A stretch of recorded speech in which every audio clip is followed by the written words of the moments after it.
বর্তমান সময়ের জনপ্রিয় জুটি মুশফিকুর ফারহান ও সামিরা খান মাহি। দিন দিন বাংলা নাটকের জনপ্রিয়তা বেড়েই চলেছে। সেই ধারাবাহিকতায় আবারও নতুন নাটক নিয়ে হাজির হয়েছেন জনপ্রিয় এই জুটি। নাটকটির নাম ডিয়ার বস।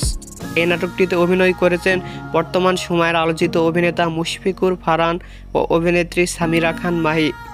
এই নাটকটি রচনা ও পরিচালনা করেছেন মেহেদী হাসান হৃদয়। নাটকটি আজকে দুপুর 2টার দিকে মুক্তি পাবে।